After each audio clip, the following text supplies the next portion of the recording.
Muy bien.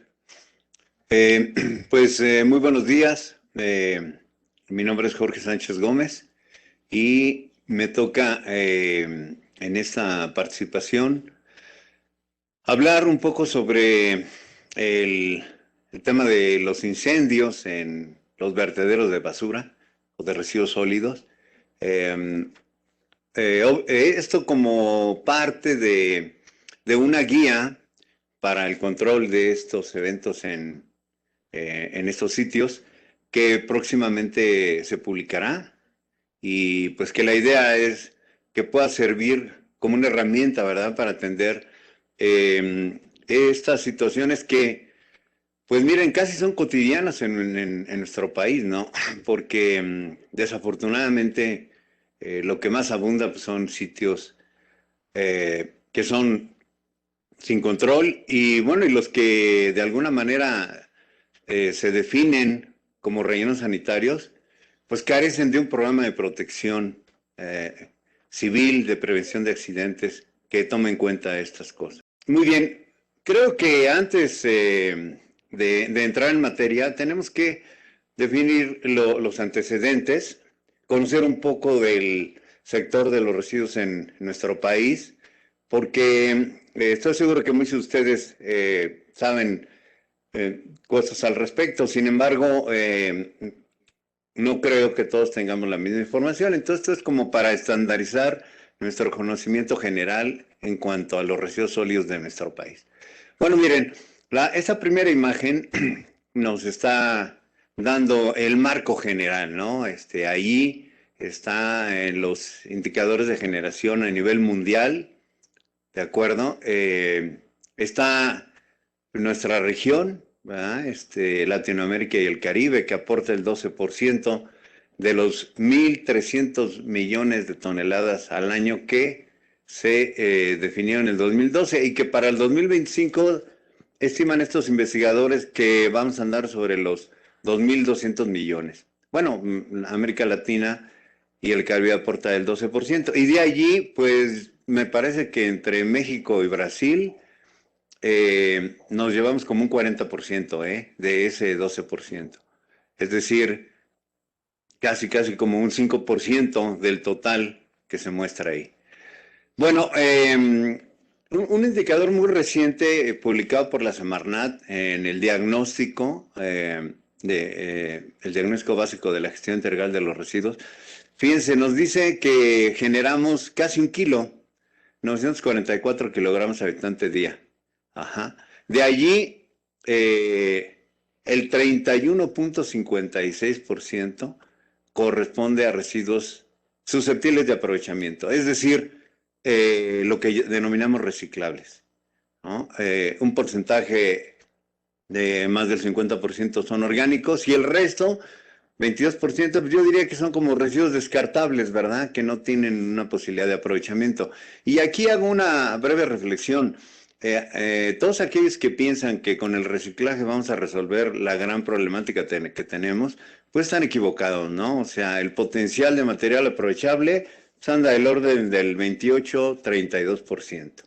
Y fíjense, y ojalá y estuviéramos reciclando eso, pero nos hace falta infraestructura para poder llegar a aprovechar ese material. Si bien nos va, yo creo que recuperamos un 10%.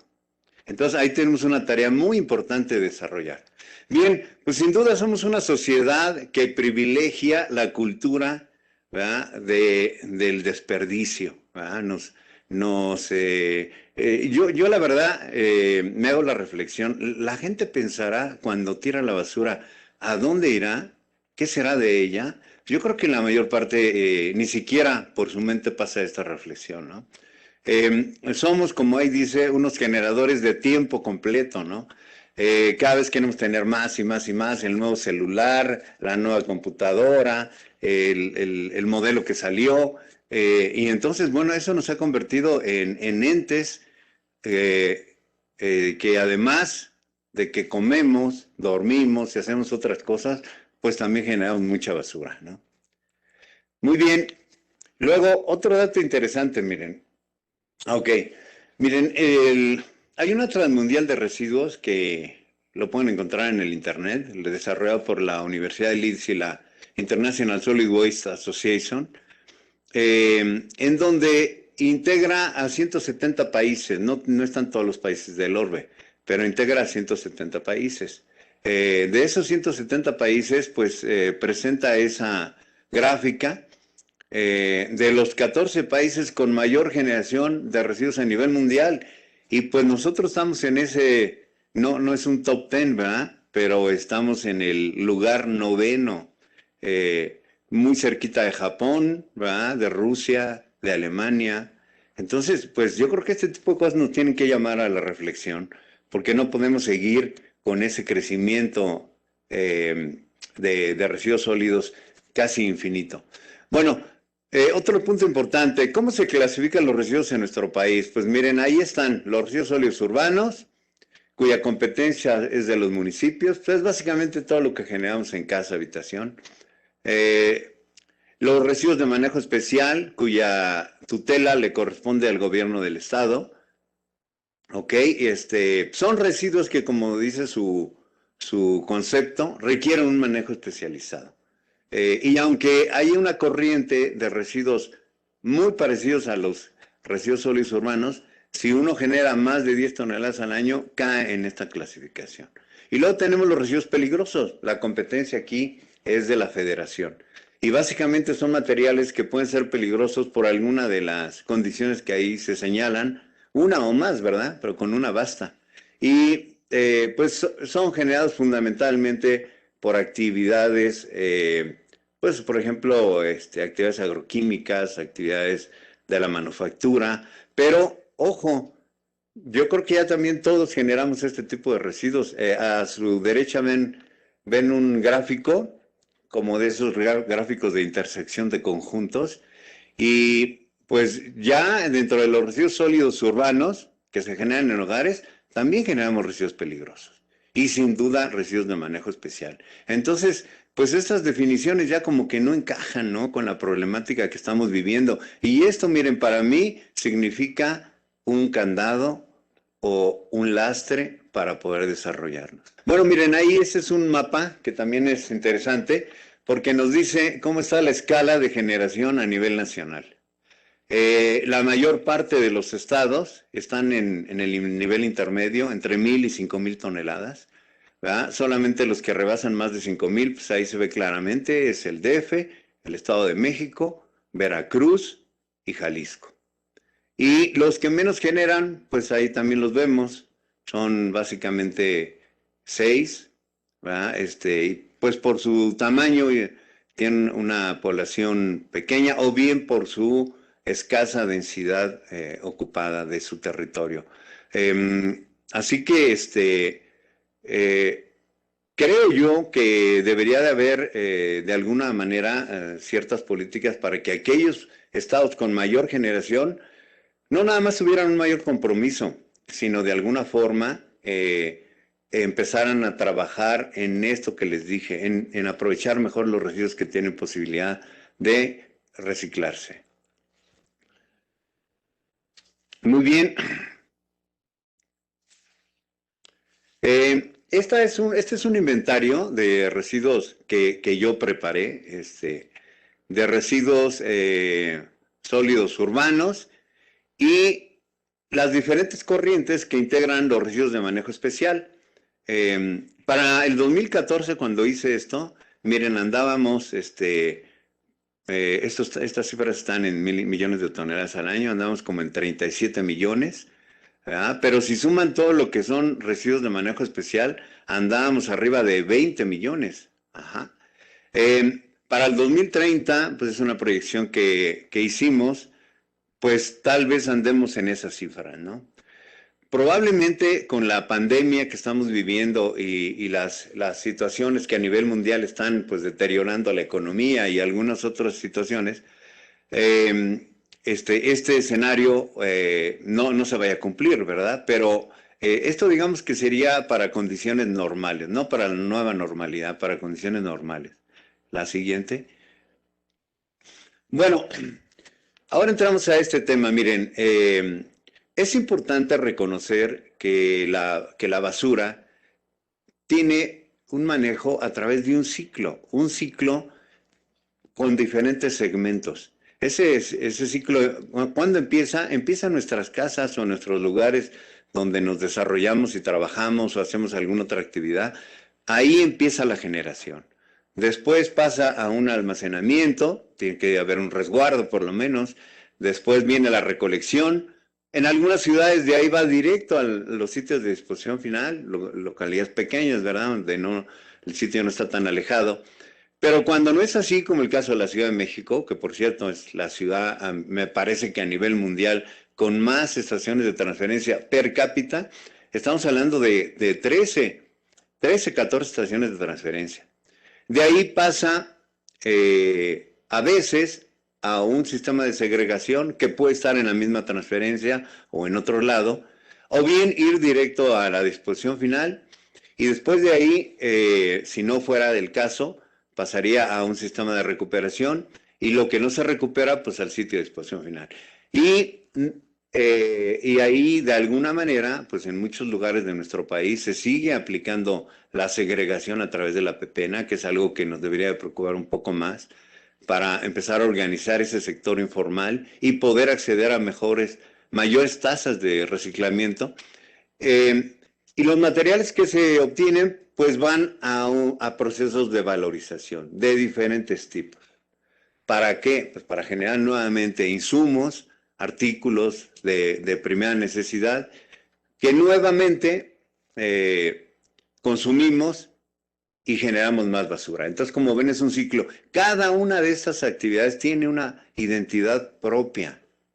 ¿Ok? Entonces, por eso es fundamental que cuando revisemos las soluciones al manejo de la basura, le demos a cada uno de estos segmentos su adecuado valor e identidad. Bien, y ahí les puse una definición de salud que establece la OMS. Fíjense, desde 1948, a raíz de la Segunda Guerra Mundial, que se dejó de cuidar mucho la salud pública, empezaron a aparecer enfermedades que ya se habían erradicado, y declaró esto, ¿no?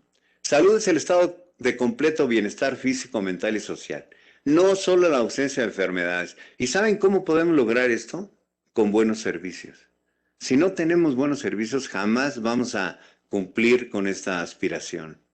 En fin, y una gestión sustentable implica pues un buen manejo en cada una de esas actividades. Y mi pregunta es, ¿lo tenemos acaso en nuestro país? Yo creo que no.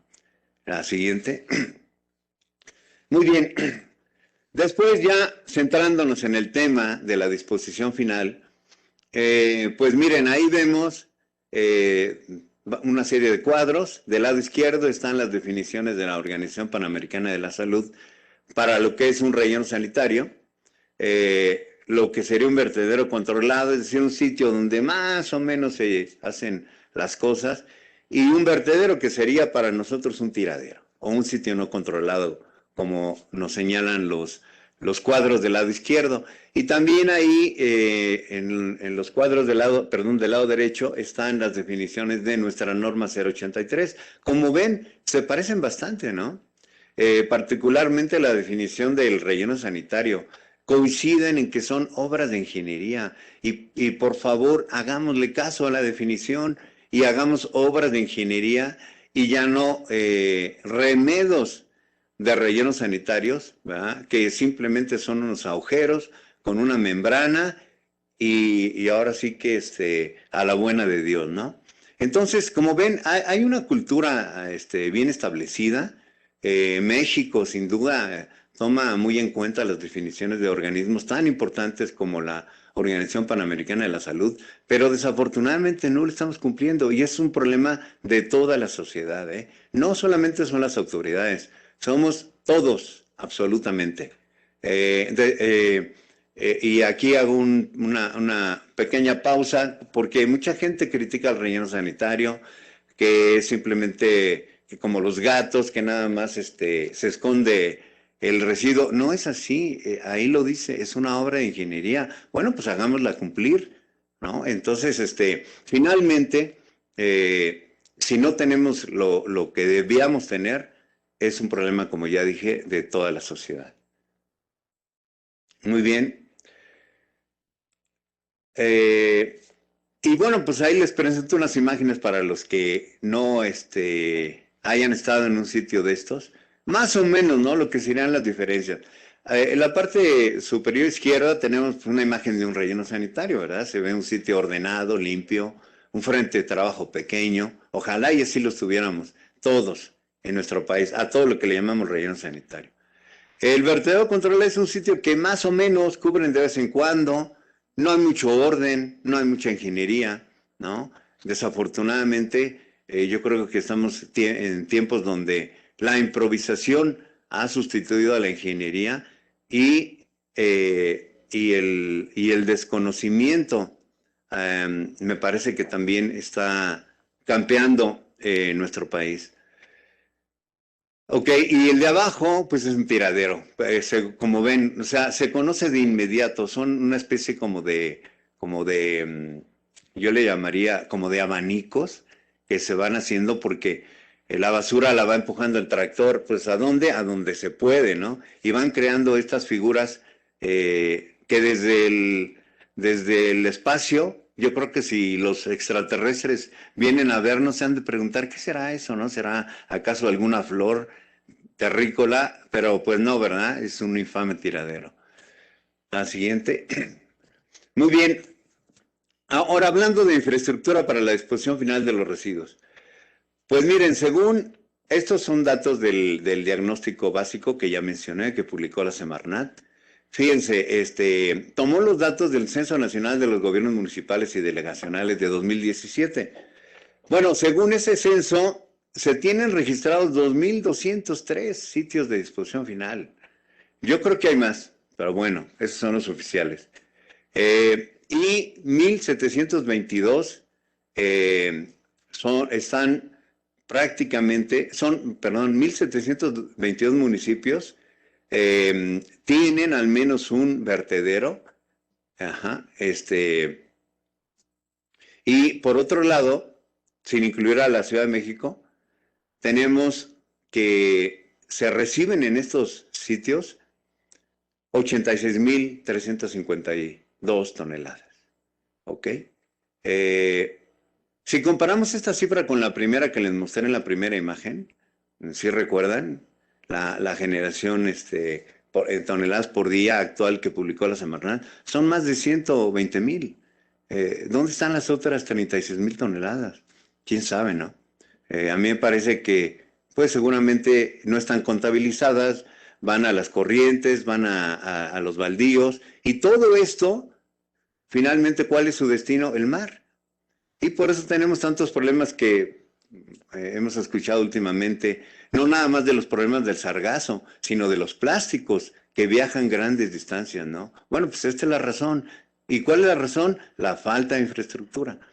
Bueno, de esos 2.203 están clasificados de acuerdo. Fíjense, en el diagnóstico no se pudo clasificar cuántos eran rellenos, cuántos tiraderos, cuántos sitios controlados, porque no están las condiciones dadas para ello.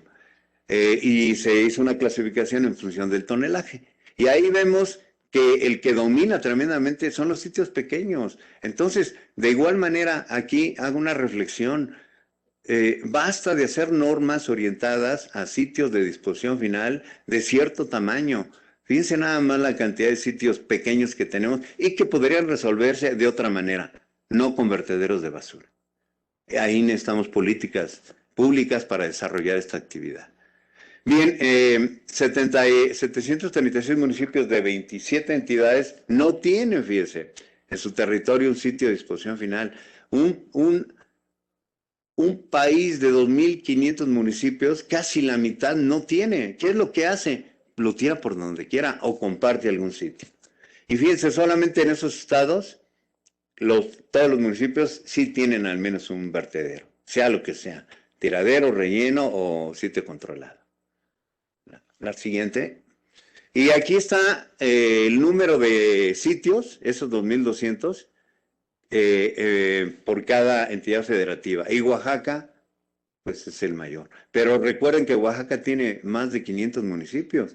Entonces, pues debería tener por lo menos 500, ¿no? Si seguimos esta tónica.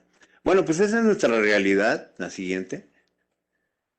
Y pues ya nada más como conclusión de esta primera parte, pues para mí lo que podría ser un escenario previsible, ¿no?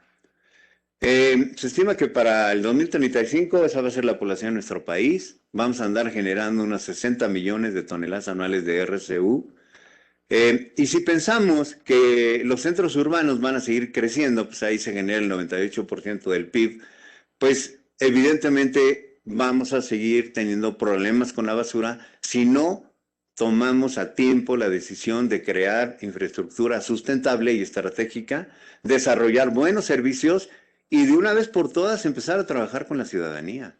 No podemos seguir pensando que la ciudadanía corresponde a un segmento donde no tenemos injerencia. No, o sea, desafortunadamente muchos tomadores de decisiones así lo ven, pero no. Son parte de lo mismo, son parte de la solución. Bien, entonces, creo que la tarea que viene para cambiar la realidad que tenemos es eso, miren, infraestructura estratégica, servicios de aseo urbano eficientes y no recursos humanos, no, capital humano, porque esos son los recursos calificados y adiestrados. Ya cambiémosle de nombre para que le demos el valor y los conservemos como debe ser. Bien, la siguiente. Ok, bueno, ya más o menos estamos enterados de cómo está el tema de la basura. Ahora, pues, ¿cuáles son los escenarios de riesgo que se pueden presentar en los sitios de disposición final de residuos? Que como vimos es un segmento del ciclo del manejo de los residuos sólidos, ¿no? Bueno, pues, ok, pues miren, para mí los principales agentes responsables de los riesgos potenciales en un sitio de disposición final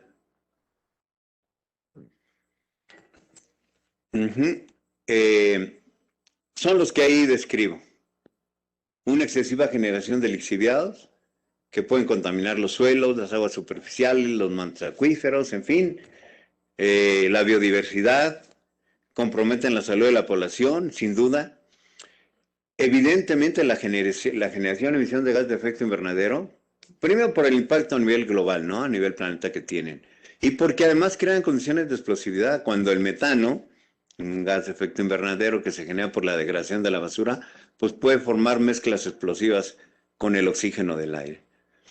Y por otro lado, la inestabilidad de los taludes. ¿Por qué? Pues porque miren, como no hay buenas prácticas, no hay ingeniería, como ya les dije, ha sido sustituida por la improvisación, ajá, y la ignorancia pues ha sustituido al conocimiento, pues entonces van botando la basura como pueden y van creando unos taludes con problemas de estabilidad tremendos. Hay muchos casos en el mundo de deslizamientos que se han dado por esta razón, ¿no? Y también tienen implicaciones muy graves porque no solamente afectan la propia infraestructura de los sitios, sino evidentemente también a la población, a la vegetación, a las condiciones naturales, en fin. ¿Ok? Al siguiente. Ok, ahora, ¿qué afectaciones provocan estos, vamos a llamarle agentes del desastre? ¿Qué afectaciones provocan? Bueno, muchísimas, ¿no? Yo aquí estoy poniendo las que creo que son de mayor dimensión y fíjense, y también hago un pequeño alto. ¿Y por qué? ¿Por qué se dan estos agentes del desastre? Por falta de infraestructura y malas prácticas operacionales. Si nosotros cambiáramos este escenario, bajaríamos enormemente la posibilidad de que se presentaran estas eventualidades. Bajaríamos el riesgo, ¿ok? Bueno, pues como tenemos un exceso de generación de lixiviados, pues contaminamos el suelo, ¿no? Con todo lo que ahí se señala, ¿de acuerdo? Otro tema importante, pues la desestabilización de los taludes.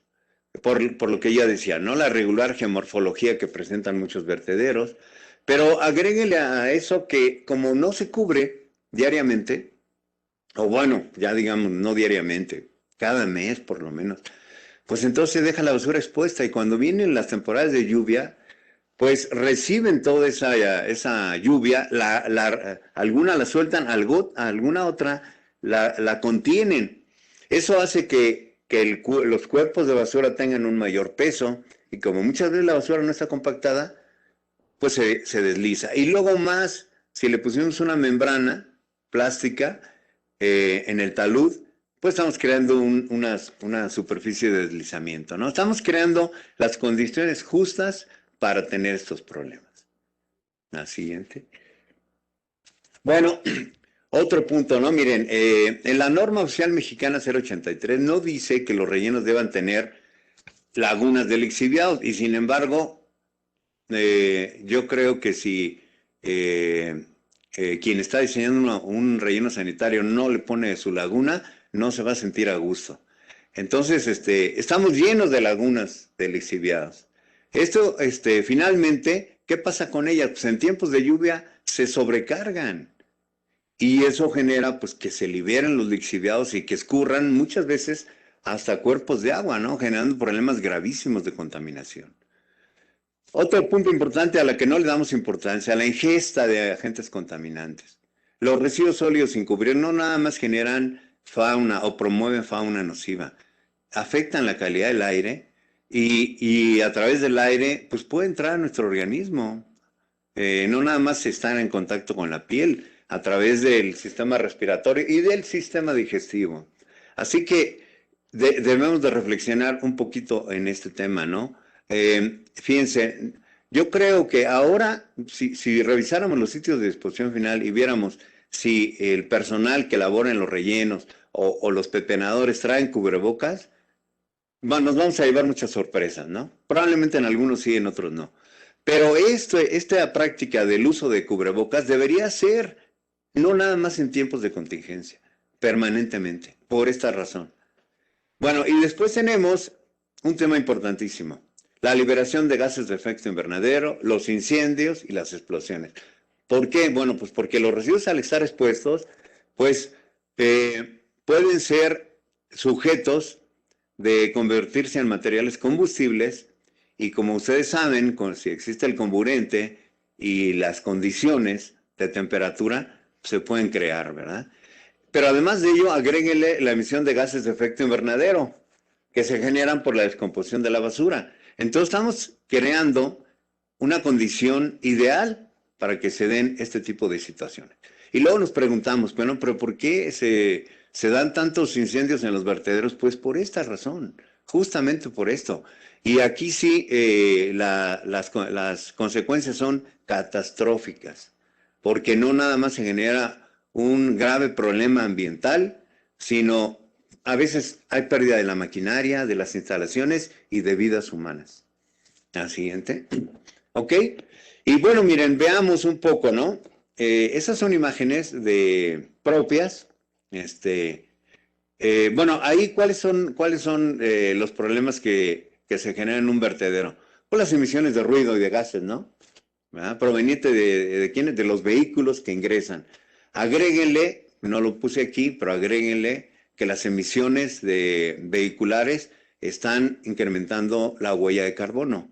Y yo creo que sería conveniente que dentro de los estudios para los rellenos sanitarios se incluya este tema para que lo controlemos, porque me parece que en los vertederos de basura no nada más tenemos ambientes corrosivos y con metano, sino también tenemos una huella de carbono muy alta. La siguiente. Bueno, impactos en la vecindad, ¿no? Pues ¿por qué? Pues porque la basura no se cubre, el material volante puede llegar pues, hasta donde el viento lo decide, ¿no? Y a veces rebasa los propios límites del sitio. La siguiente. Bueno, y esto, ¿no? El incremento del caudal de líquidos contaminantes. Si no hay control de los escurrimientos fluviales, pues se mezclan con los lixiviados y generan esas imágenes que ustedes pueden ver ahí, ¿no? Aberrantes también. Ajá. La siguiente. Y luego el problema de cómo tratar eso, ¿no?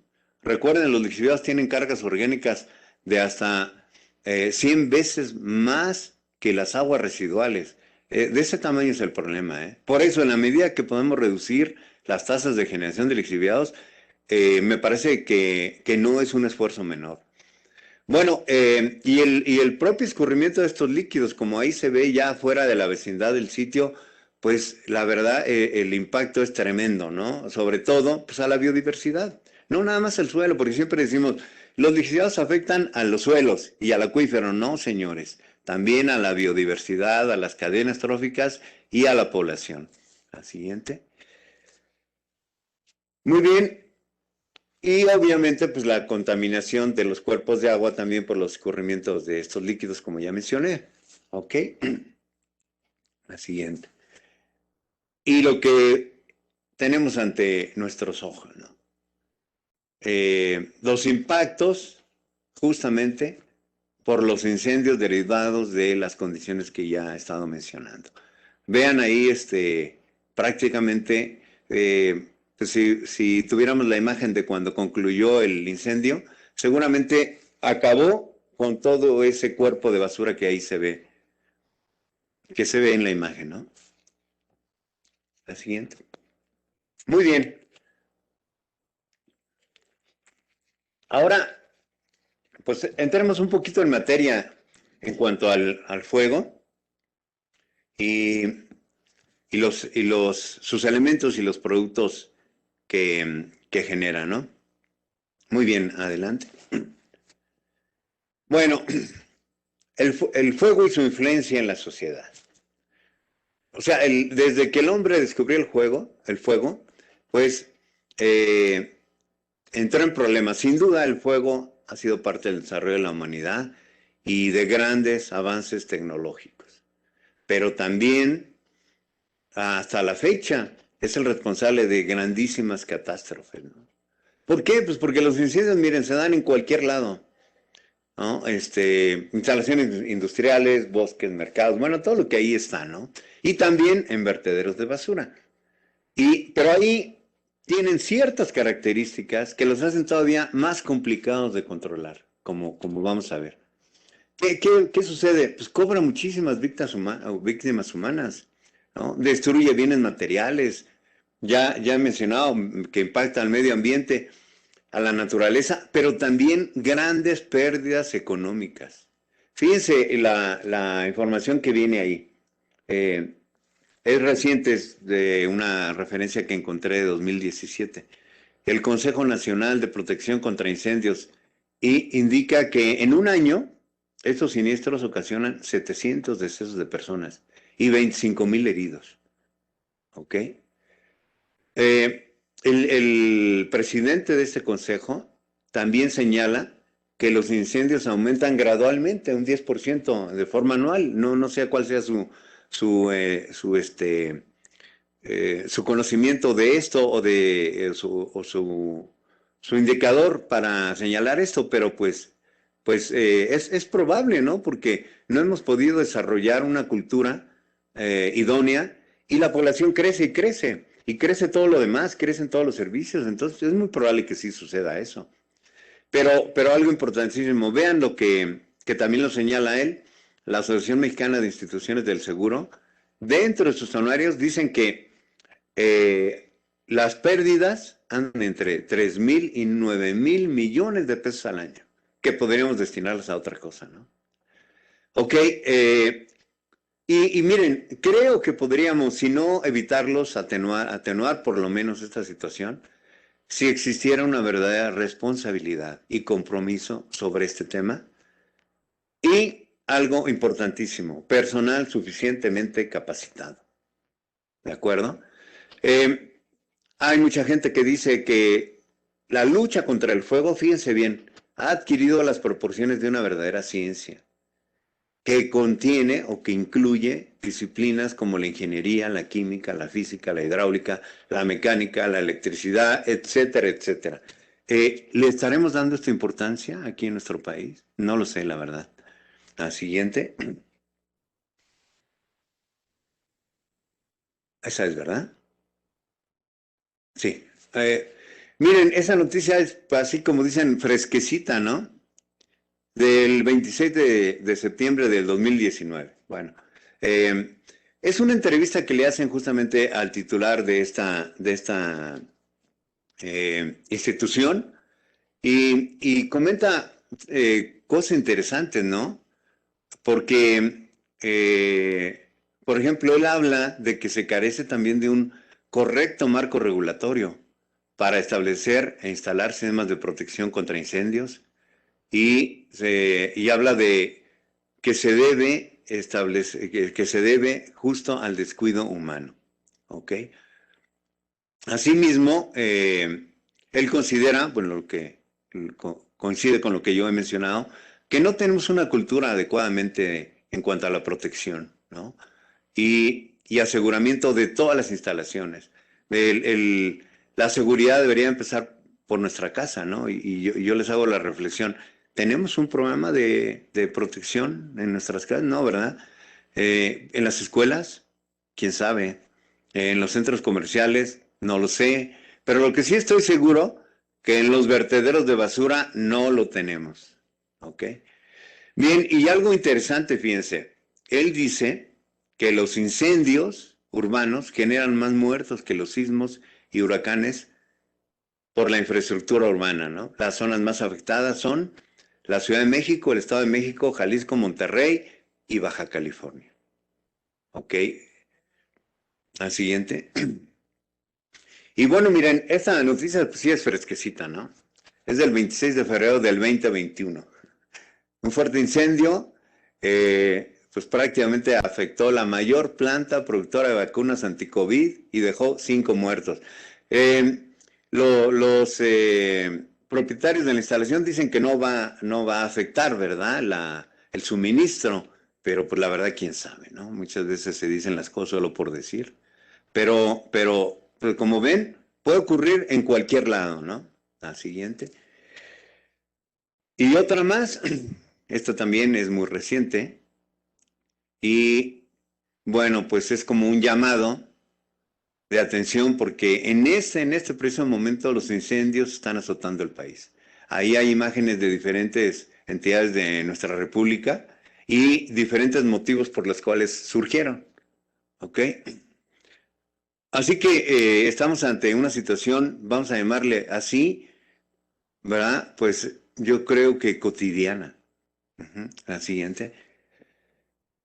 Ok, bueno, ya vimos su relación del fuego con la sociedad. Ahora veamos la naturaleza del fuego. Bueno, tenemos que empezar señalando lo que ahí dice. Miren, una reacción química es cuando más de dos sustancias, al combinarse, bajo ciertas condiciones, ¿verdad? De temperatura y demás, de presión, producen otros compuestos diferentes. Muy bien. Entonces, para nuestro caso, ¿no? Estamos en particular ya en los incendios y de manera más precisa en los incendios de los vertederos, pues es una reacción de oxidación. Ajá.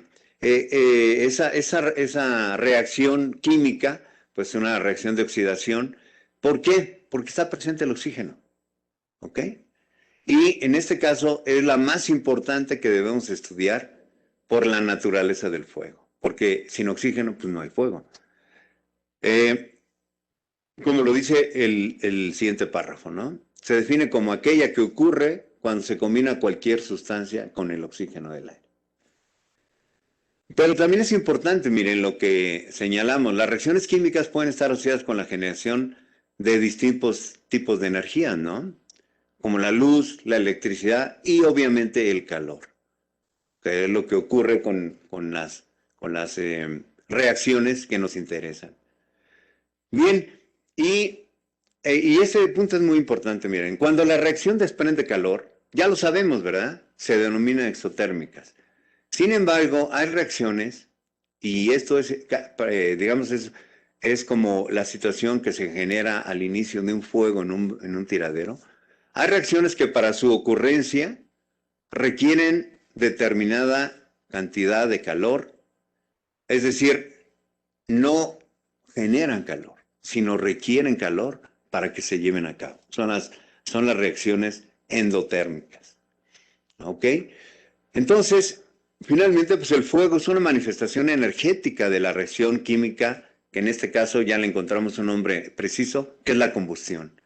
¿Y cuál es la principal característica de esta reacción? La gran cantidad de calor que se genera. Y obviamente, para que se dé esta reacción química llamada combustión, por lo que ya se señaló, se requiere de la presencia simultánea de 3 elementos. El material combustible, un comburente, el más común es el oxígeno, y ciertas condiciones de temperatura. ¿De acuerdo? La siguiente. Como ahí se ve en la imagen que tienen del lado derecho, justamente el combustible, el comburente y la temperatura, para que se dé la combustión. ¿De acuerdo? Entonces, si no existe alguno de estos 3 elementos, pues la reacción y por lo tanto el fuego no va a ocurrir. Entonces, por eso es que tenemos que trabajar mucho en la prevención, para evitar que se den estas condiciones. Digo, a veces es irremediable estar trabajando con el combustible. Bueno, pues tomemos las condiciones adecuadas para evitar que se dé esta situación. ¿Ok? Bien, entonces fíjense, y esta es la parte que les explicaba yo hace un rato, ¿no? Cómo se da el inicio de un incendio en un vertedero de basura. Bueno, cuando una sustancia combustible se calienta sin llegar a la combustión, se generan gases y vapores. Estos se pueden combinar con el oxígeno, del aire, obviamente. Hay una ignición y arden también. O sea, no solamente los materiales combustibles, sino los propios gases y vapores generados inicialmente por una quema de un material combustible, puede hacer que el evento sea mucho más catastrófico. ¿Ok? Entonces, normalmente, siempre que se inicia un fuego, por lo menos en los vertederos de basura, como les digo, estamos siempre ante una reacción endotérmica. Tenemos el combustible y el comburente. Pero nos falta el aporte del calor, que puede ser por muchas razones, ¿no? Hay veces que a los vertederos llega, por ejemplo, basura quemándose, transportada por el mismo camión de la basura. Y ahí tenemos ya la condición, ¿no? Pero en el momento que inicia es una reacción endotérmica.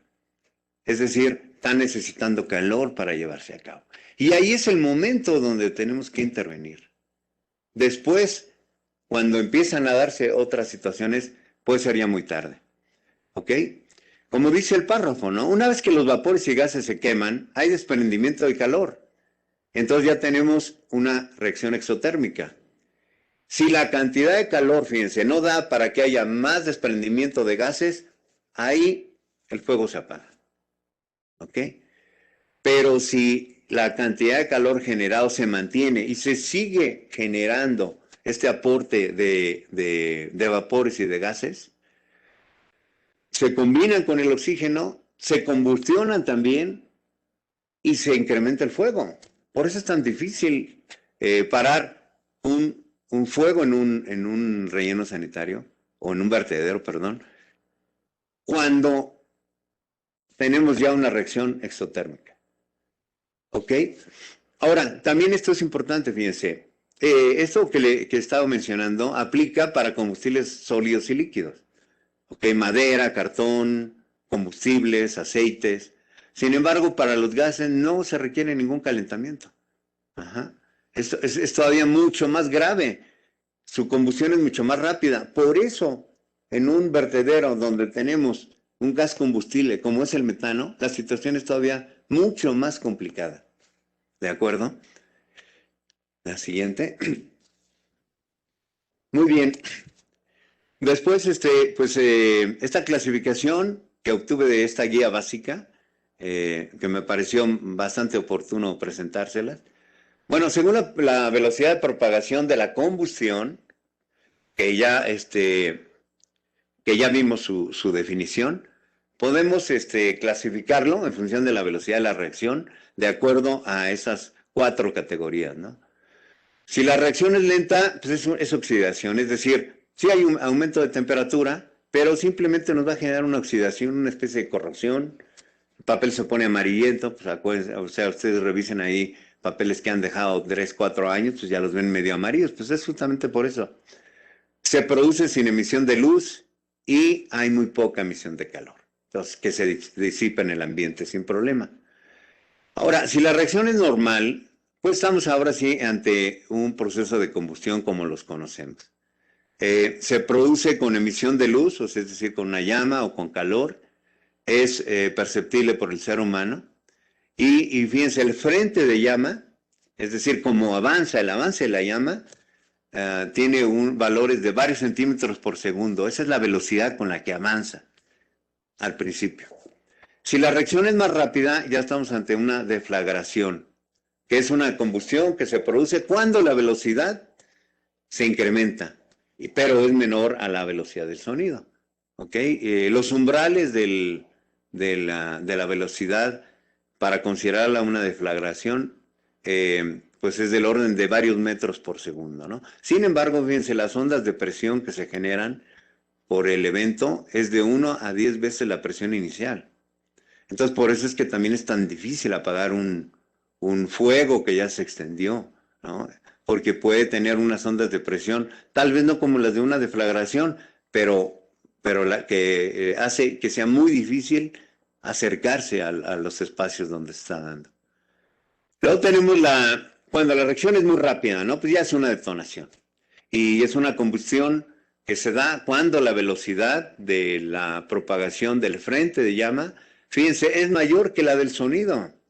Es decir, probablemente cuando nosotros pretendamos escuchar un evento de este tipo, ya no tengamos vida, porque es mucho más rápido que la velocidad del sonido. Alcanzan velocidades de kilómetros por segundo y ondas de presión terribles, 100 veces la presión inicial. Por eso causan tantos daños a la infraestructura y al equipamiento, a las instalaciones, y obviamente pues las pérdidas humanas son de lamentar muchísimo, ¿no? Muy bien, la siguiente. Bueno, ahora revisemos un poco los elementos del fuego, ¿no? El calor, primero. Entonces, el calor al inicio de un fuego pues, es fundamental, si no, no se va a dar el incendio. ¿Ok? Entonces, como ya decía, ¿no? Para que una combustión se inicie, pues necesitamos que haya desprendimiento de los vapores y de gases para que en un momento dado se dé, y para esto pues necesitamos el calor, ¿no? Muy bien, la manera, ¿no? de aportar el calor puede ser todo lo que ahí se ve, miren. Pues puede ser un fuego accidental, una chispa, un cigarrillo encendido, ajá. Y yo agregaría más, por ejemplo, miren, en los sitios de disposición final, pues está la basura que llega encendida en los propios camiones. Está, por ejemplo, encendedores que todavía tienen combustible, el tractor pasa encima de ellos y ahí tenemos una chispa, ¿ok? A veces llevan a los vertederos destrucción por ejemplo, de cerillos, incluso de encendedores. Eso tiene que hacerse de una manera especializada y en un lugar apartado del frente. Y en muchos lugares lo hacen ahí, hombre. Es increíble lo que ocurre, ¿no? También en ocasiones los vidrios de los vertederos, ¿no?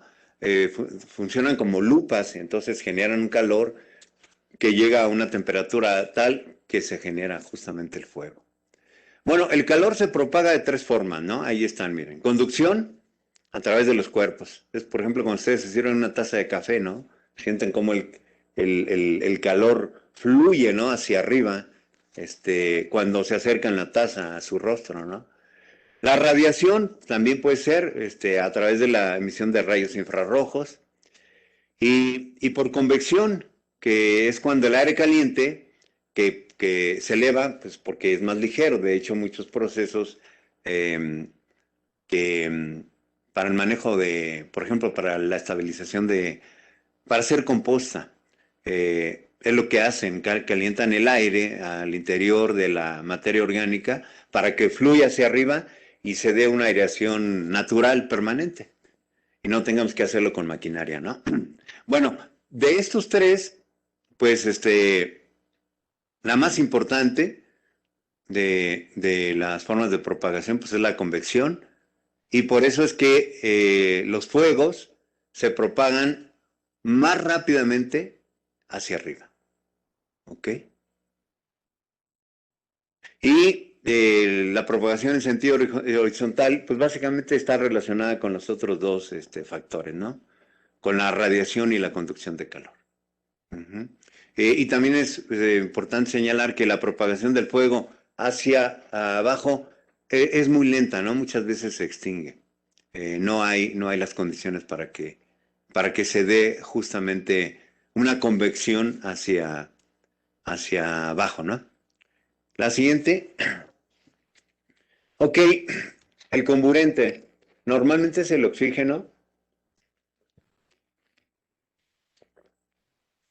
y la importancia pues es la violencia con la que en un momento dado se integre, se dé a la mezcla para producir la combustión. Por ejemplo, en lugares donde tenemos una atmósfera pura de oxígeno, pues se puede fundir el hierro, ¿no? En esas condiciones. Eh, por otro lado, también, evidentemente, en lugares donde tenemos mayor presencia de oxígeno en el aire, ajá, pues evidentemente, que es en las partes bajas, pues tenemos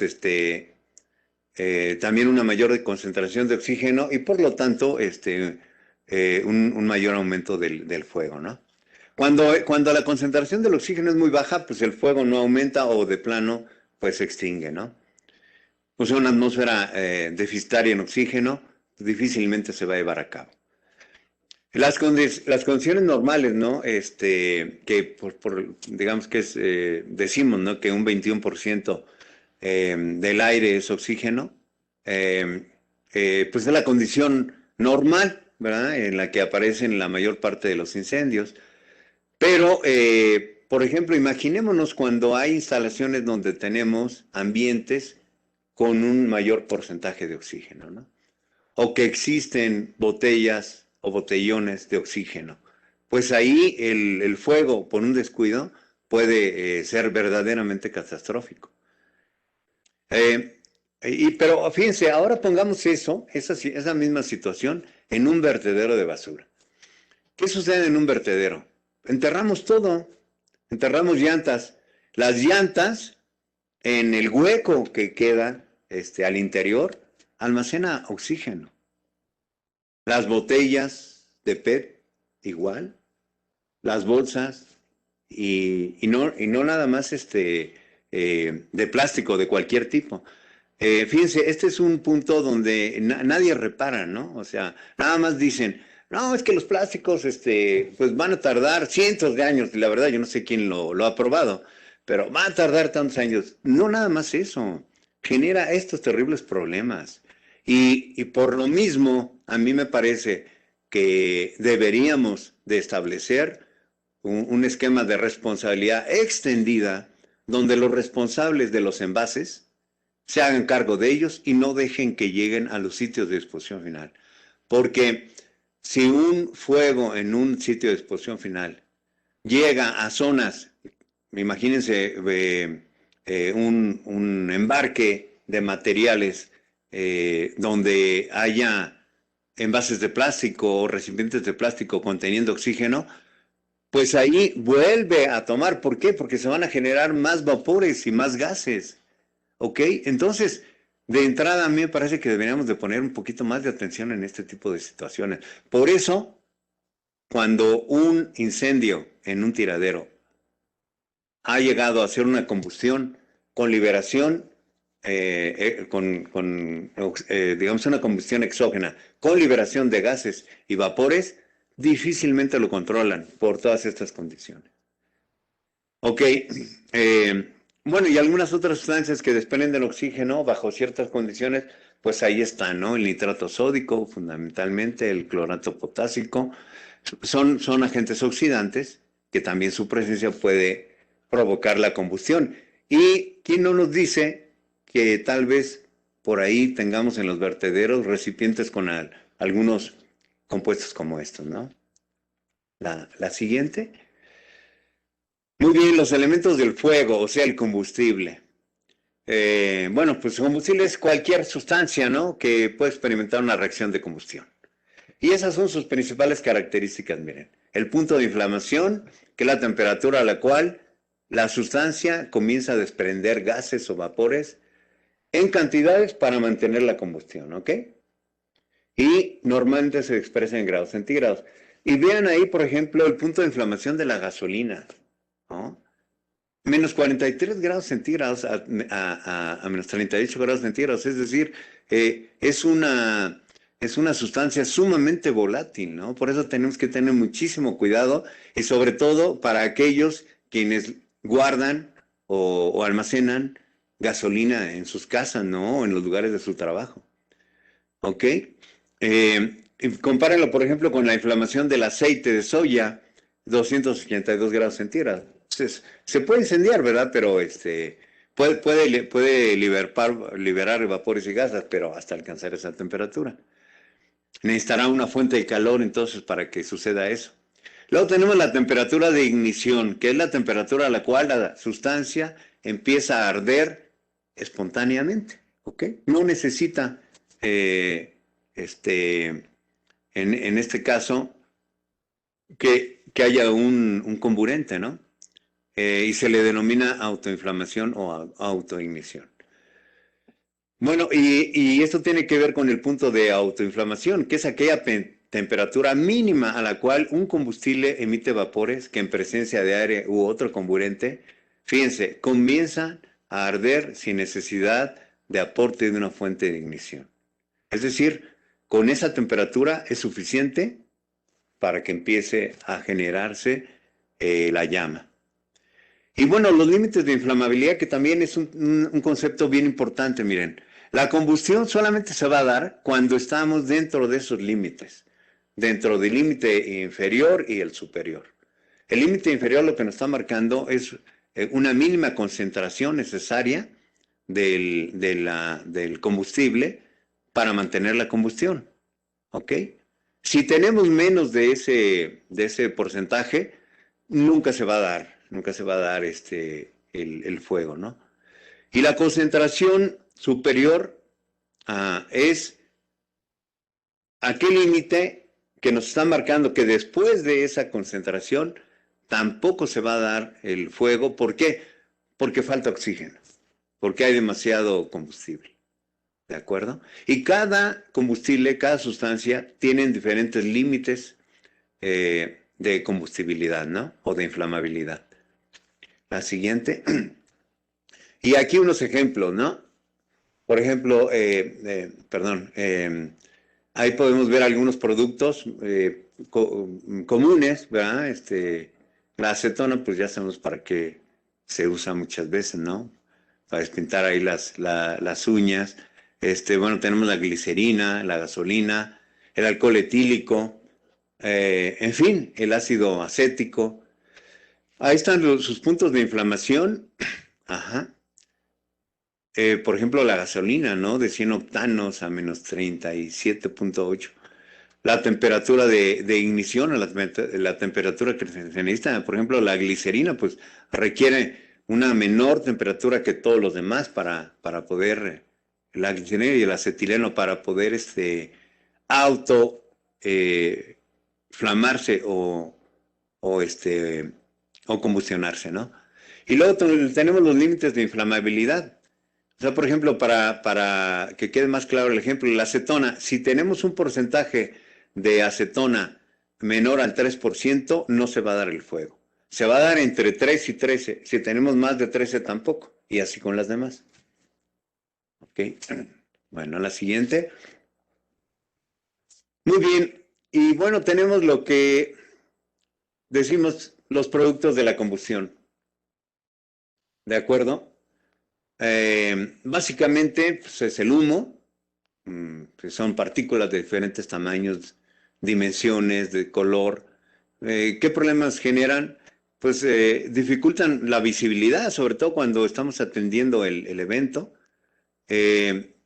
También, evidentemente, en lugares cerrados, pues impiden encontrar los lugares de salida, por ejemplo, ¿no? O las señalizaciones. Entonces, eh, esto es muy importante, ¿no? A veces ponemos las señalizaciones en las partes altas, sí, el humo no nos va a dejar verlas. Además, como lo saben muchos de ustedes, cuando uno se ve envuelto en una situación así, tiene que prácticamente moverse reptando, ¿no? Para tratar de evitar esas condiciones. Pues en esa condición jamás va a haber los señalamientos, ¿de acuerdo? Bien, los gases tóxicos que se desprenden fundamentalmente es el monóxido de carbono y el anhídrido carbónico, que bueno, ya es un término que no se usa mucho, que no es otra cosa más que el dióxido de carbono. El primero, pues básicamente nos genera asfixia, ¿no? Se combina con la hemoglobina de la sangre e impide el transporte del oxígeno que necesitamos, ¿no? Y nos genera asfixia. Por eso lo importante de evitar el respirar este tipo de gases en lugares donde se da esto, particularmente en lugares cerrados, ¿no? Y el dióxido de carbono, que estimula el ritmo de la respiración, ¿no? Esto combinado con la disminución del oxígeno también puede provocar asfixia. Entonces, como ven, pues los tres, pues hay que tenerle respeto y cuidado, ¿no? La siguiente. Muy bien. Bueno, ya después de, creo que me adelanté, ¿verdad? Ok. Ahí le falta una R a la palabra de vertedero, ¿no? Bueno, aquí en México, no nos gusta ese término, pero es un término alternativo pues a los depósitos de basura, a los rellenos sanitarios. Por vertedero puede ser cualquiera cosa, ¿eh? Puede ser un tiradero, un sitio controlado o un relleno sanitario. ¿Ok? Entonces, por eso a veces es conveniente hablar de vertederos porque se refiere a cualquier sitio. Y como ahí señalo, ¿no? Algo casi cotidiano, ¿no? La siguiente. Muy bien. Bueno, pues ahí tenemos una imagen típica de un tiradero, de un incendio en un tiradero. Y ahí justamente se está dando lo que les decía, miren. Ahí tenemos el material combustible, se ve en la parte de abajo. Obviamente no lo vemos, pero ahí estuvo el comburente. Y seguramente pues hubo algo, ¿no? Una llama, un vidrio que genera un efecto de lupa, en fin, tantas cosas, alguien que fumó, o también dolosamente, que también ocurre esto, ¿no? Eh, y bueno, se está quemando el copete, ¿no? Justamente por lo que veíamos, ¿no? O sea, cómo se da el proceso del calor, ¿no? Normalmente se da, como decíamos, hacia arriba, ¿no? Sin embargo, el fuego, como hay material combustible, sigue avanzando a las partes bajas. ¿De acuerdo? Y fíjense, ahí ya estamos liberando ya gases y vapores.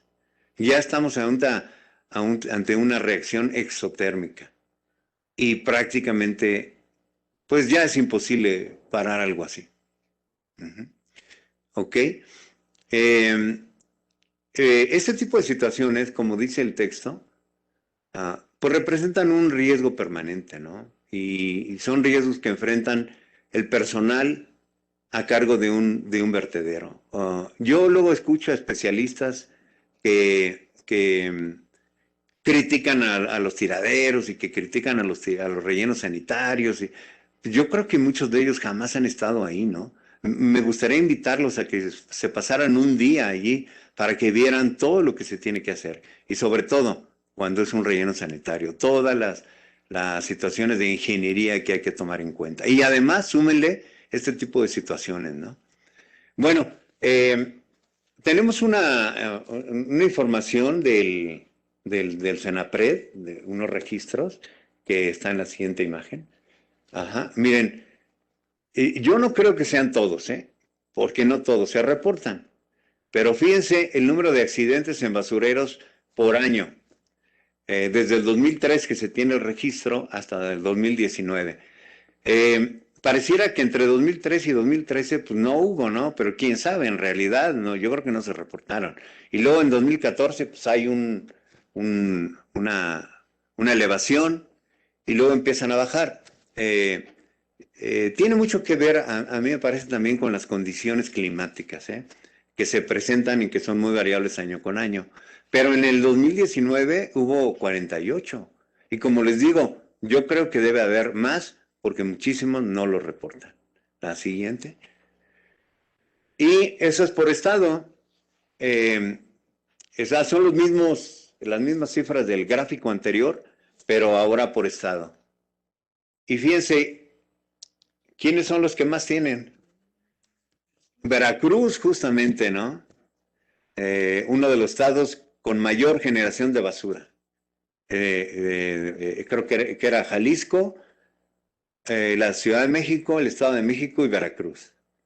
Pero también está Guanajuato, que es uno de los estados que no generan tanto. Pues algo está pasando ahí, ¿no? Pues, ¿por qué será? Pues yo creo que porque la industria ha crecido muchísimo en Guanajuato y están generando muchos de los llamados residuos de manejo especial. Por ejemplo, muchos recortes perdón, la industria automotriz y la industria del calzado, que siempre ha estado. Pero a los vertederos llegan muchos recortes, por ejemplo, de tenis, de zapatos, que son materiales combustibles, ¿no? Y yo creo que es por esa razón, ¿eh? ¿Ok? Pero Tlaxcala prácticamente no se reportó, ni Aguascalientes, pareciera que no hay ahí, ¿no? Otro estado interesante pues, es Michoacán. Veamos cómo está, por ejemplo, la Ciudad de México, 5, y el Estado de México, 11. ¿De acuerdo? Mérida, ver cómo anda Mérida. ¿No está? Yucatán, perdón. 3 en Yucatán. Bueno, muy bien, la siguiente. Bueno, como ya dije, los vertederos generan graves daños a la infraestructura, ponen en riesgo la salud, la integridad física del personal que labora. Fíjense, y esto es muy importante, por la radiación resultante del incendio, pero también por las emisiones de monóxido de carbono, como ya vimos todo lo que provoca. Entonces, cuando la gente se expone pretendiendo atenderlo, se asfixia y puede quedar ahí calcinado, ¿no? Entonces, es muy importante cuidar este tema para quienes atienden este tipo de situaciones, ¿no? Porque luego no llevan el equipamiento adecuado. Bien, aparte de todos los problemas que genera, particularmente con la gente que está operando el sitio, pues en un vertedero es entonces muy, vamos a llamarle, muy predecible que se puedan presentar incendios, por lo que está ahí que ya mencionábamos, ¿no? Hay materiales con alto poder calorífico, miren, ahí están todos esos. Esos son materiales con alto poder calorífico, por lo menos deben de tener unos 2.000 o 2.500 kilocalorías por kilogramo, o más. Ahí tenemos los materiales volátiles, ¿no? Que también están ahí presentes. Luego, materiales que son susceptibles de explotar, ¿no? Llega cualquier cantidad de aerosoles. Ya les dije, llegan también encendedores. Y materiales de origen industrial de alta combustibilidad, como lo que les mencionaba que está llegando actualmente a muchos vertederos del estado de Guanajuato, ¿no? Recortes de plástico, fibras, materiales susceptibles de combustión, restos de celulosa, incluso materiales caducos, fuera de especificaciones y que tienen que tener un manejo adecuado, como dice su clasificación, ¿eh? La siguiente. Muy bien. Por otro lado, la fracción orgánica, ya dijimos, genera gases de efecto invernadero, ¿no? Es el biogás que está compuesto por dióxido de carbono y metano. Y como ya vimos, el metano es un gas combustible, entonces favorece todavía. Es un agregado más a ese escenario tan catastrófico que tenemos en los vertederos. ¿Ok?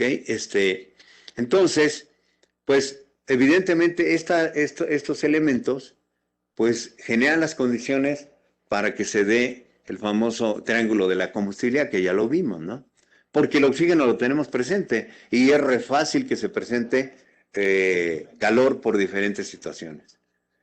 Bueno, fíjense, un incendio puede ser controlado eliminando el agente que lo provocó y evitando que se propague, pero solo al principio, ¿ok? Porque si se propaga, la combustión por la presencia de oxígeno del aire y la generación de gases y de vapores que esto provoca, pues está generando que se siga alimentando el incendio y que no pare hasta que se consuma todo el material combustible. Y esto puede pasar, para esto pueden pasar meses. Muy bien, entonces, en la medida que lo podamos nosotros, digamos que contener o solucionar al principio, es hacia donde tenemos que enfocar nuestras principales baterías. Y para ello necesitamos personal capacitado. La siguiente. Muy bien. Ok, entonces, ya dijimos, ¿no? Los vertederos se deben perdón, los incendios en los vertederos se deben a situaciones multifactoriales. ¿De acuerdo? Basta una fuente de ignición para que se encienda todo lo que ya vimos. ¿Ok? Como ahí se señala, ¿no? Incluso hasta la mezcla de dos compuestos que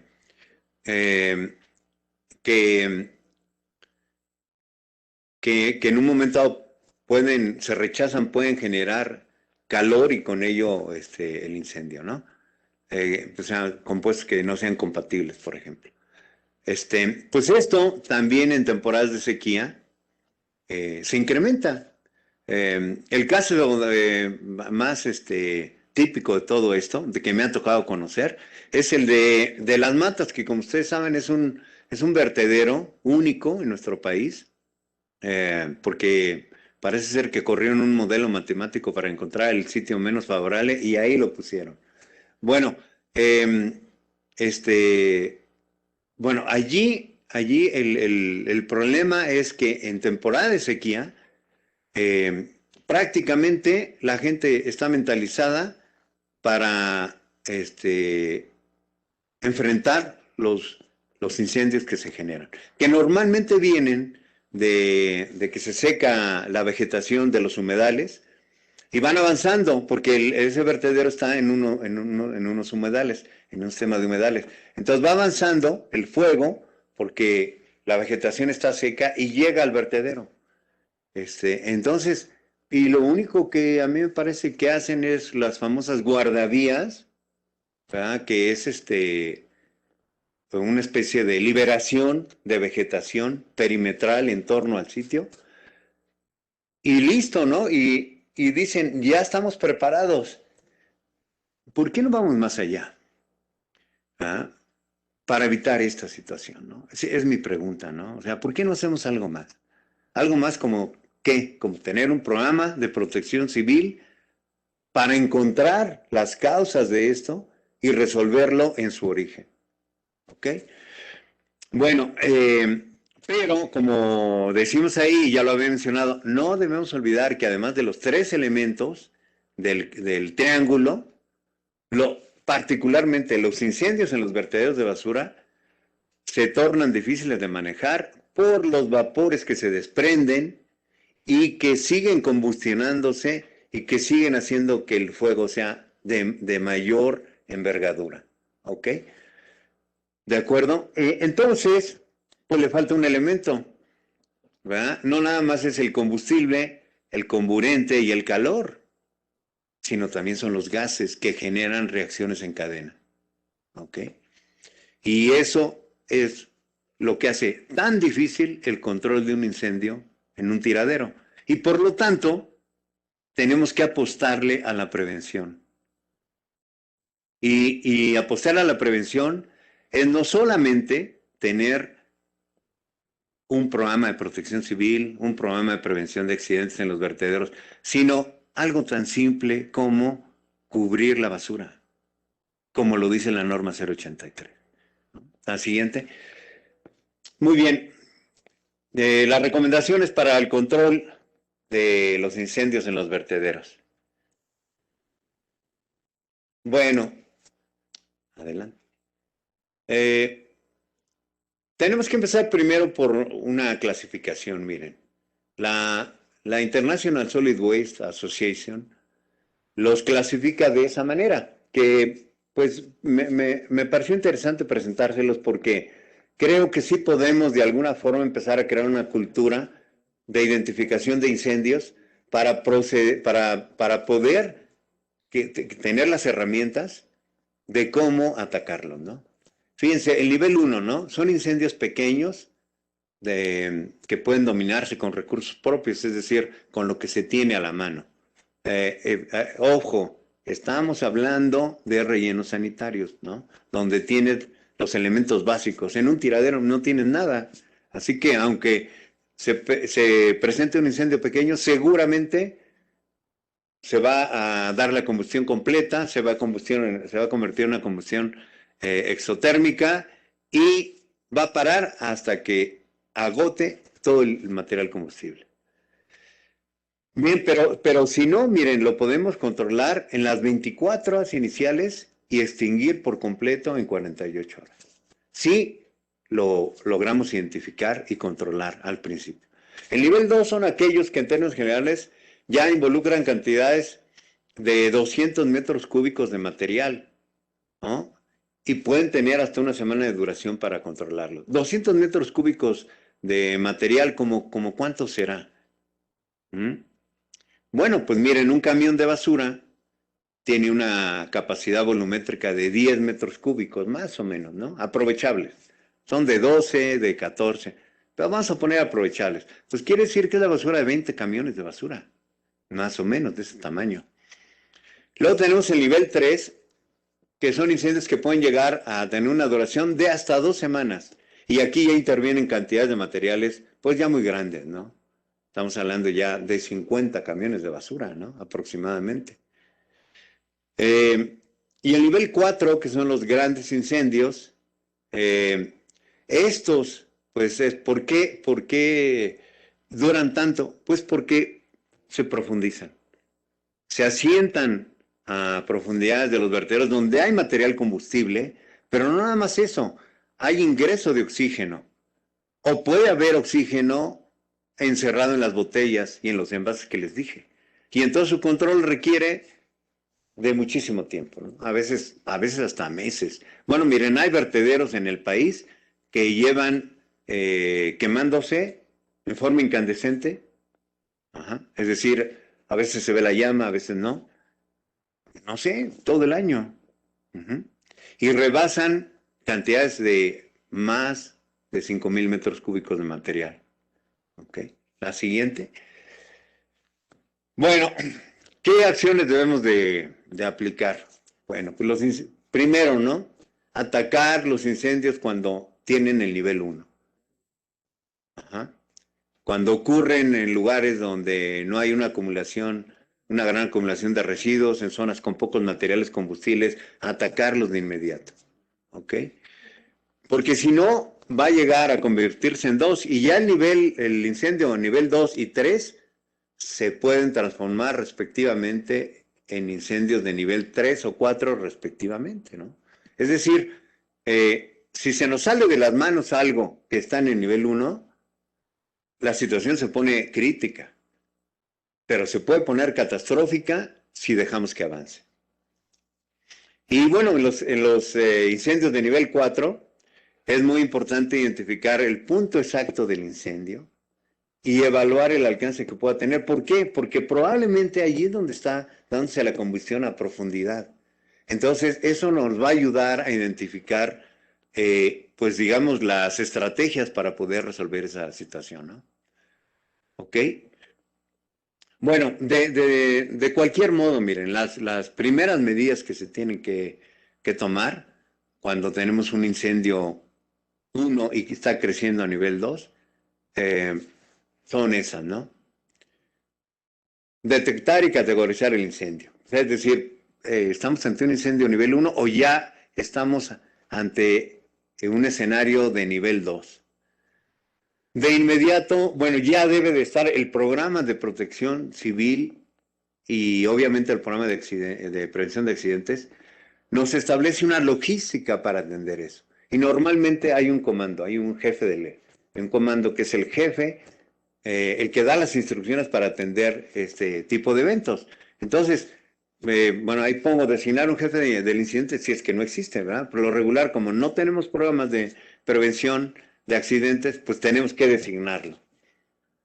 Porque si no, miren, todo el mundo empieza a dar opiniones, todo el mundo empieza a hacer las cosas a su manera y aquello se convierte en un caos. Solicitar el apoyo del Cuerpo de Bomberos y de Protección Civil es importantísimo para que ustedes,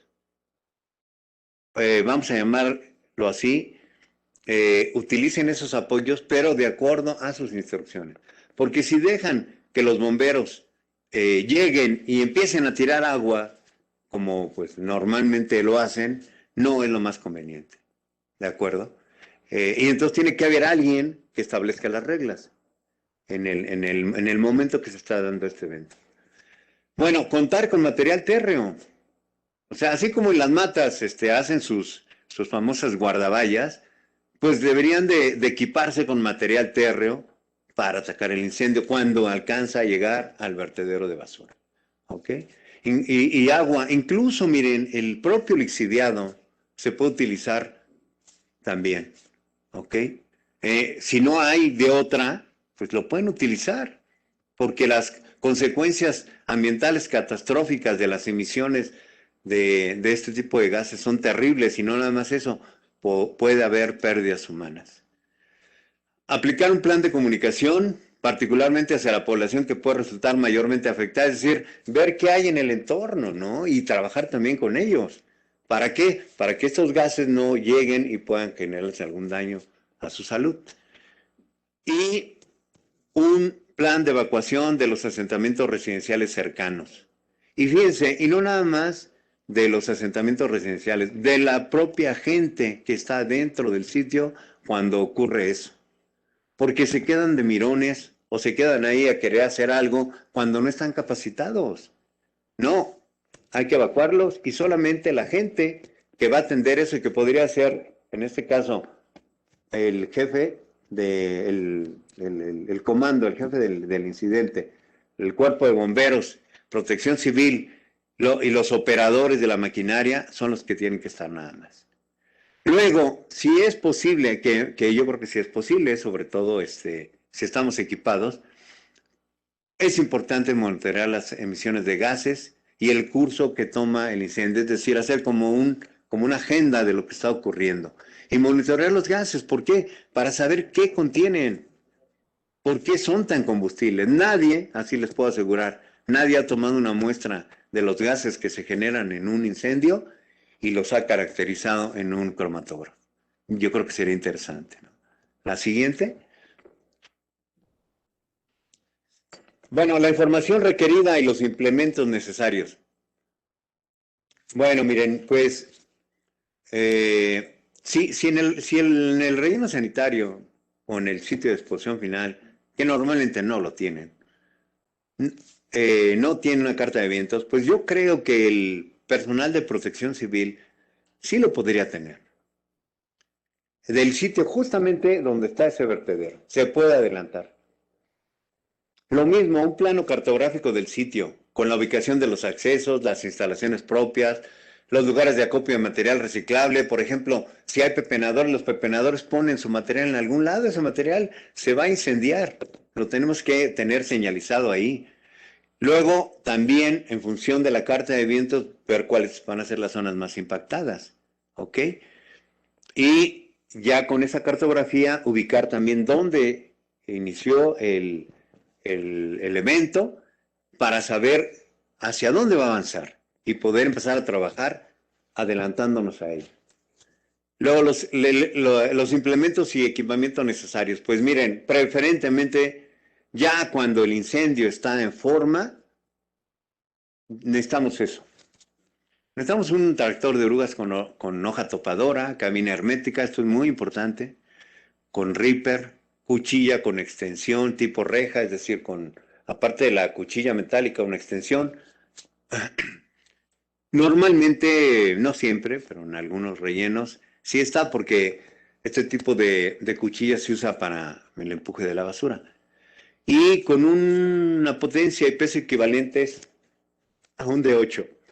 Podemos usar equipos más pequeños, pero miren, la verdad, necesitamos un equipo de este tamaño para avanzar realmente, ¿no?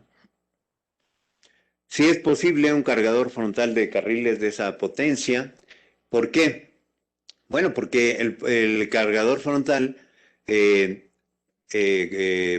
más movilidad que el tractor y puede llevar material de cubierta. Fíjense, puede empujar y también puede llevar material, ¿ok? Se sugiere también una retroexcavadora de cucharón grande, una yarda cúbica. ¿Por qué? Porque nos va a ayudar para hacer zanjas y evitar en un montado que siga avanzando el incendio.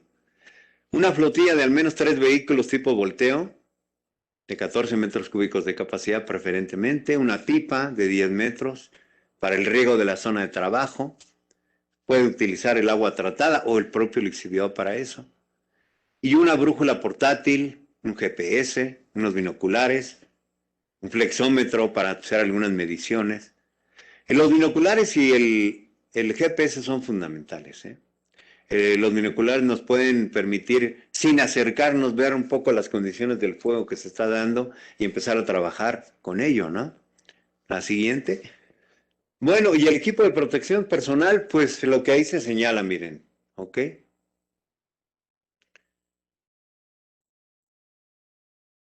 ¿Para qué? Pues para proteger al personal que va a estar atacando, va a estar haciendo frente de la situación de desastre que se está viviendo, ¿no? La siguiente. Ok, ya estamos casi por terminar, ¿eh? Procedimiento para realizar la extinción del incendio. Bueno, de entrada, el residente del relleno o el responsable del sitio, y si no hay mando, pues entonces yo creo que hasta el responsable de protección civil, lo primero que tiene que hacer es crear un frente alternativo para que la basura siga llegando. Porque miren, lo que hacen es luego cerrar la entrada al vertedero y entonces genera un problema de recolección. Claro, a veces no se puede, cuando ya el incendio afectó todo y cuando tenemos un tiradero. Porque pues, como hay basura por todos lados, difícil. Pero si no, afuera o a un lado, habilitar un frente temporal para el confinamiento de la basura en lo que se logra controlar esto. Si no, al desastre se le va a agregar luego un problema ambiental y social, ¿no? Que no va a haber recolección y entonces vamos a tener más problemas con la población. ¿Okay? Nadie se pone a pensar en eso. Y en caso de que existan instalaciones para la combustión y el aprovechamiento del biogás, como en algunos sitios, apagar los equipos y cerrar todas las válvulas. Olvídense de que sigan operando. Luego, pues continuamente hay que estar haciendo recorridos por la zona afectada para seguir midiendo la magnitud del incendio, si va avanzando, si lo van controlando. Obviamente, para ello ya debemos haber identificado dónde están las principales fuentes de combustión y evitar que llegue hacia ellas. Verificar la dirección del viento, eso es muy importante para saber hacia dónde está moviéndose el fuego, y no nada más el fuego, los gases y los vapores. Y con ello, pues también estar de alguna forma previniendo las afectaciones que se puedan dar, sobre todo con la población o con el mismo personal que está trabajando. El GPS, pues se utiliza para georreferenciar todo lo que estábamos haciendo, ¿no? Por ejemplo, ¿no? Si en un momento dado el, eh, eh, durante el incendio se genera, que ocurre a veces, ¿no? De pronto aparece como una fumarola, ¿no? Muy grande. Entonces hay que identificarla porque probablemente ahí hay una zona donde está almacenándose el metano. Obviamente no van a ir a acercarse y tomar el dato, pero lo pueden ubicar en el plano que ya tienen, ¿ok? Y luego ya checar con el GPS y tomar las coordenadas. Y también esa información les va a servir más adelante. Bueno, también en estos casos es importante empezar a aislar el incendio, eh, porque miren, muchas veces lo que hacen es empezar nada más a echar agua al frente de trabajo y no toman estas consideraciones que les estoy mencionando y entonces el incendio puede propagarse. Entonces, si hay zonas que estamos viendo de acuerdo con la dirección del viento que podemos proteger, pues empezar a hacer como hacen ahí en las matas, guardaballas o zanjas para evitar que el incendio pueda llegar hasta ahí, ¿no? La siguiente, de hecho, en esta figura lo vemos, miren. ¿Ok? Está bien trabajar en el frente del incendio, pero también hay que trabajar en otras zonas para evitar que siga afectándose las instalaciones, la infraestructura y que dañe, ¿no? el propio relleno sanitario y sus instalaciones. ¿De acuerdo? Bueno, eh, imaginémonos que ya tenemos aislado el vertedero, perdón, el incendio. Ya lo tenemos aislado, ya nada más está digamos que está combustionándose el material combustible que hay ahí y se están generando los vapores correspondientes. Pero en el momento que ya no haya generación de vapores, se va a ir apagando poco a poco. Eh, bueno, tenemos que ayudarle a que se apague más rápido, ¿no? ¿Cómo? Bueno, de la siguiente manera, miren.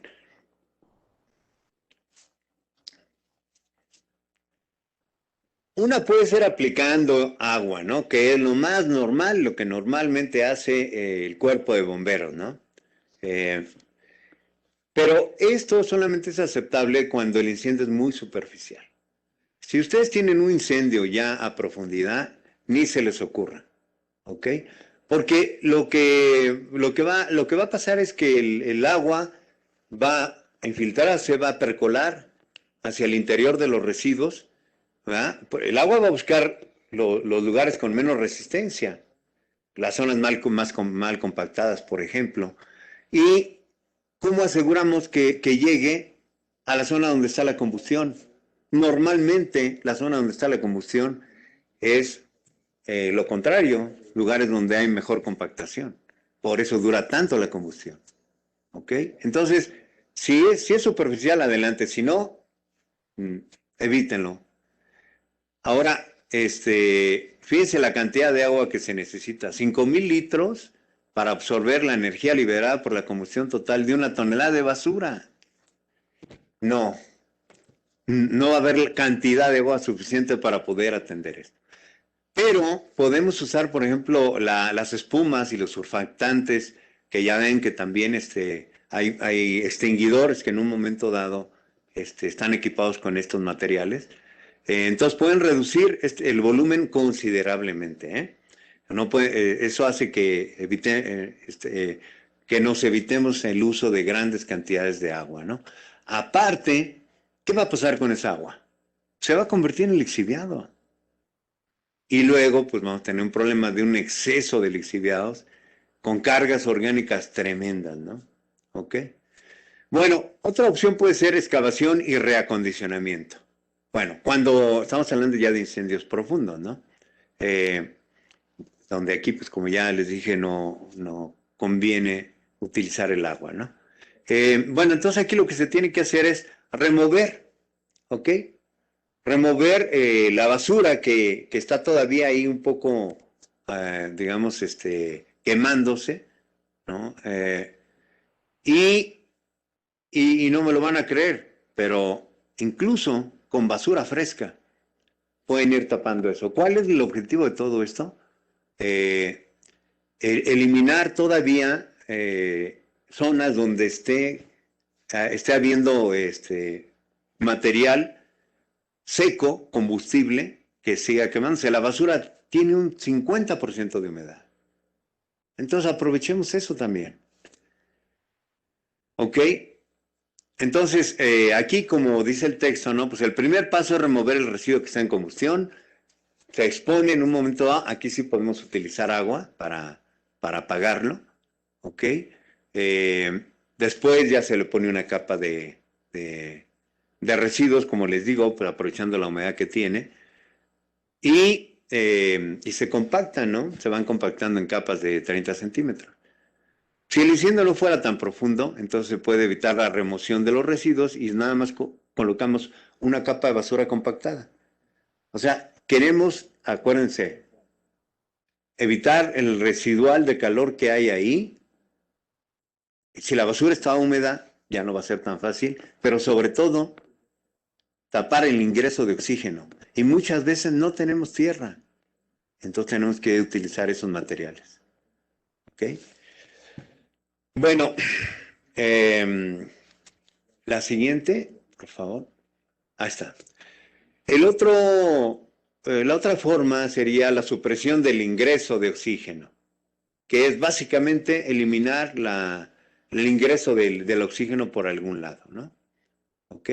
Si nosotros descuidamos esto, fíjense, y supuestamente controlamos el fuego, ya solamente hay cenizas, es importante que chequen ustedes, porque si hay fumarolas, probablemente haya oxígeno atrapado y se esté dando una cierta combustión.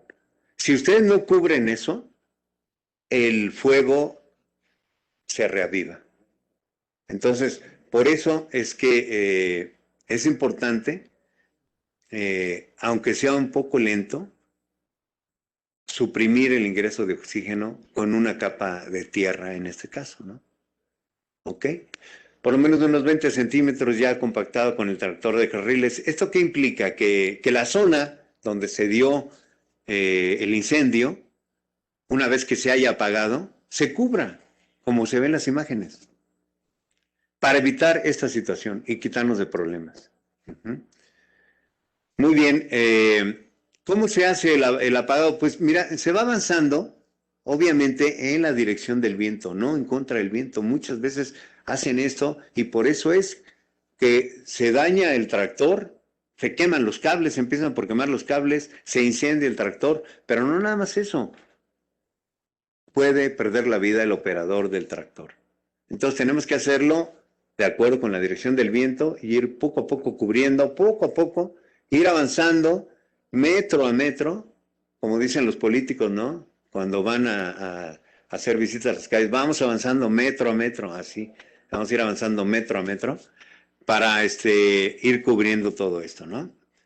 Obviamente tenemos que tener material acamellonado. ¿Ok? La siguiente. Bueno, y aquí termino mi charla. De antemano les agradezco su tiempo, su presencia y quedo atento a cualquier comentario. Si hay tiempo, pues me gustaría luego pasar un reporte de un incendio real. Pero miren, esto, esto hay que evitarlo. Es justamente lo que les decía. Si metemos demasiada agua, el agua, además de que se va a convertir en lixiviado y no va a ir al lugar donde está la combustión, se va a evaporar. ¿Por qué? Porque abajo hay temperaturas muy elevadas. Entonces, eso hace que se genere vapor y que ese vapor difunda los gases combustibles y el incendio prosiga. ¿Ok? Y no nada más eso.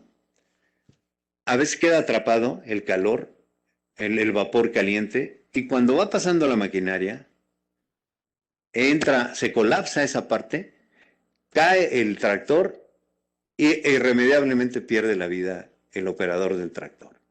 Entonces, esto necesitamos ya evitar este tipo de prácticas, por favor. Bueno, pues gracias por su atención y quedo aquí al tanto de cualquier comentario.